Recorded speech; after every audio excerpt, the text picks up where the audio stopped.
همین الان که داری این ویدیو رو میبینی یه نفر توی زندگیته که داره زندگیتو ذره ذره میکشه. منظورم یه آدم خطرناک نیست، منظورم یه آدم سمیه که داره انرژی، اعتماد به نفس و آرامش تو رو میدزده. میدونستی این آدمای سمی 10 تا چهره مختلف دارن؟ اگه حس میکنی بعد از صحبت کردن با یه نفر خسته و بی انرژی میشی، اگه همیشه مقصری، اگه رویاهاتو مسخره میکنن، تو با یه موجود سمی طرفی. تو این ویدیو نه تنها 10 چهره رو میشناسی، بلکه در انتهای این ویدیو یک نقشه راه عملی و بدون بازگشت برای پاکسازی کامل دایره زندگیت خواهی داشت، طوری که بتونی با قدرت بگی دوره تحمل آدمای سمی برای من تموم شد و سلام. بریم که بهت معرفی کنم چهرهاشونو. چهره اول، قربانی ابدی. اینا کسایی هستن که همیشه بدترین اتفاقات دنیا فقط برای اونا میفته. هیچ وقت مسئولیت کاری که میکنن و نمیپذیرن. مثال بزنم، دوستت سر کارش کمکاری کرده و اخراج شده، اما به جای قبول اشتباه میگه رئیس حسودم از موفقیت من میترسید و به خاطر همین قربانی شدم. چهره دوم، سایه منتقد. اینا کسایی هستن که هیچ وقت اجازه نمیدن از موفقیتت لذت ببری. اونا تو هر اتفاق خوبی دنبال یه اما میگردن. مثال بزنم، با کلی تلاش یه ماشین جدید خریدی، اونا میگن ماشینت قشنگه اما مطمئنی میتونی اقساط سنگینشو بدی؟ به نظر میاد رنگش زود کثیف بشه و از این جور حرفا میزنن. چهره سوم، انرژی خوار. اینا همون ومپایرای روانی هستن که با غر زدن و ناامیدی دائم تمام انرژی حیاتی تو رو میمکن. مثلا قرار 5 دقیقه باهاش صحبت کنی، ولی 45 دقیقه پای درد دلش نشستی که همیشه چقدر بده، از همه چی میناله، تو حتی فرصت حرف زدن پیدا نمی‌کنی. چهره چهارم، افشا کننده رازها. اینها در ظاهر محرم اسرار تو هستن، اما از اطلاعات شخصی تو به عنوان یک سلاح پنهان استفاده میکنن. اونها اعتماد تو رو میکشن و مرزها رو زیر پا میذارن. تو رو توجیه میکنن. خب من فقط نگران تو بودم، میخواستم بقیه هم در جریان باشن. مثلا شما با اون فرد در مورد ترس‌ها یا شکست‌های شغلیتون صحبت میکنی و روز بعد اون همون جزئیات خصوصی رو توی جمع رسمی با یک گفتگوی گروهی با بقیه در میون میذاره و ادعا میکنه هدفش کمک به شما بوده. چهره پنجم، کنترلگر پنهان. اینها از بازی‌های روانی، احساس گناه یا حتی تعریف‌های اغراق‌آمیز استفاده میکنن تا تو رو وادار به انجام خواسته‌های خودشون کنن بدون اینکه مستقیما دستور بدن. جمله‌ای که تو رو به گناه میندازه اینه: اگه منو دوست داری پس فلان کارو برای من انجام بده. مثلا به جای اینکه مستقیما بخواد ماشین تو قرض بگیره، میگه کاش میتونستم به دیدن مادر بزرگ پیرم برم، اما ماشینم خرابه و هیچ کس هم نیست که کمکم کنه.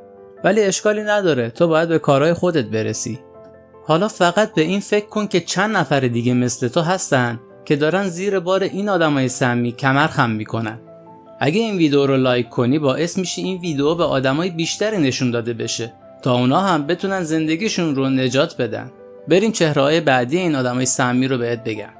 چهره ششم که خطرناک ترین نوع هم هستن، گسلایترهان. کارشون اینه که واقعیت تو رو تحریف میکنن تا به سلامت عقل خودت شک کنی.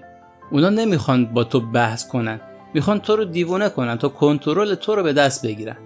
اگر این جمله رو شنیدی که نه تو هیچ وقت همچین چیزی نگفتی، داری توهم میزنی، بدون که قربانی این بازی شدی. مثلا همکارت قولی رو فراموش کرده، وقتی به اون یادآوری میکنی با عصبانیت میگه اینو از خودت در آوردی، من هرگز همچین قولی ندادم، بهتر استراحت کنی، خیلی عصبی به نظر میای. چهره هفتم، جوی فلایتر یا فیلتر کننده شادی. این افراد از موفقیت تو تهدید میشن.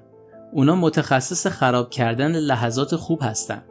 هر شادی که به دست بیاری اونا فیلتر سیاهشون رو روی اون میندازن. کافیه خبر خوبی بدی تا بشنوی عالیه ولی یادت نره این موفقیت‌ها همیشه دوام ندارن، یا بذار خوشحالی تمام بشه تا بهت بگم چقدر اشتباه کردی. یه مثال ملموس بخوام بزنم اینه که بالاخره کار رویاییت رو گرفتی، دوستت میگه خیلی خوبه، حالا دیگه مجبور نیستی وقتت رو با ما بگذرونی، نه؟ معلومه چقدر خودتو میگیری. از این جور حرفا بهت میزنه. چهره هشتم، رقابت کننده همیشه پنهان.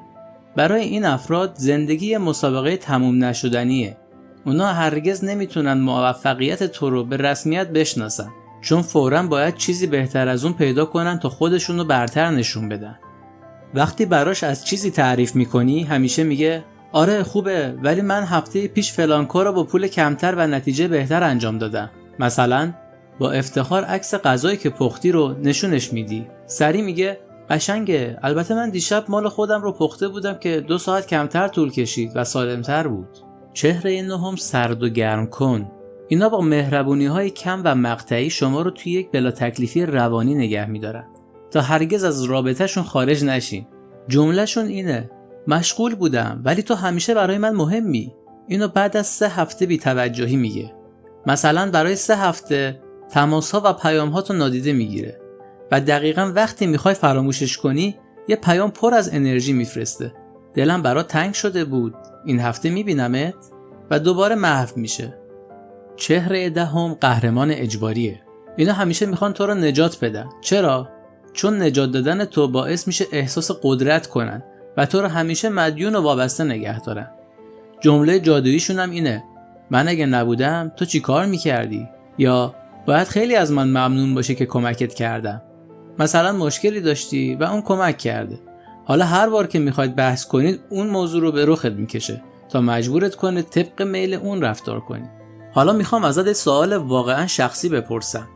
کدوم یکی از این 10 نوع شخصیتی که گفتم بیشترین آسیب رو به زندگی و آرامش تو زده؟ لازم نیست اسمش رو بگی، فقط نوعش رو بنویس و بگو بزرگترین درسی که گرفتی چی بوده. توی کامنت ها نظرتو میخونم. خب حالا بریم سراغ 4 تا راه حل نهایی و عملی که داریم. راه حل اول مشخص کردن خط قرمز. تعریف واضح حد و مرز و ایستادن قاطعانه پای اون. مرز تو دیوار دفاعی توه. مثلا اگر دوستی مدام دیر میکنه بهش بگو دفعه بعد که بیشتر از 10 دقیقه دیر کنی من بدون تو میرم و حتما این کارو بکن. راه حل دوم حذف یا کاهش تدریجی تماس. روش‌های قطع رابطه بدون درگیری‌های بزرگ، مثل کم کردن دوز دارو. مثلا در پاسخ به تماس‌های تلفنی طولانی سمی پیام بده متاسفم فقط 5 دقیقه وقت دارم و بعد از 5 دقیقه قاطعانه خداحافظی کن. راه حل سوم تقویت دایره داخلی هست. وقتی فضای منفی رو پاک می‌کنی باید اونو با فضای مثبت پر کنی. روی آدم‌های حامی و مثبت سرمایه‌گذاری کن. مثلا به جای صرف وقت برای یک دوست سمی که همیشه غر میزنه با کسی تماس بگیر که بعد از صحبت با اون احساس انرژی میکنی. راه حل چهارم ترمز درام. هر وقت فرد سمی خواست با درام یعنی بازی‌های روانی به تو نزدیک بشه واکنش نشون نده. درام سوخت اونها هست. مثلا فرد سمی برای جلب توجه تو تهدید میکنه که دیگه هیچ وقت با تو صحبت نمیکنه. پاسخ تو باید کوتاه و خنثی باشه، به این صورت که بگی انتخاب خودته و بحث رو ادامه نده. حالا بیان یه جمع‌بندی داشته باشیم. کار شما برای پاکسازی زندگی از اینجا شروع میشه. قبل از اینکه تصمیم بگیرید و قدم نهایی رو بردارین، این 3 حقیقت نهایی رو تو مغزتون حک کنید تا دیگه هرگز فریب نخورید. حقیقت اول: احساس شما دروغ نمیگه. اگه بعد از یک تعامل حالتون بده، اگه احساس میکنید تهی و کم ارزش شدین، اهمیتی نداره که فرد سمی چقدر زیبا حرف میزنه. بدن شما حقیقت رو میدونه، به اون اعتماد کنید.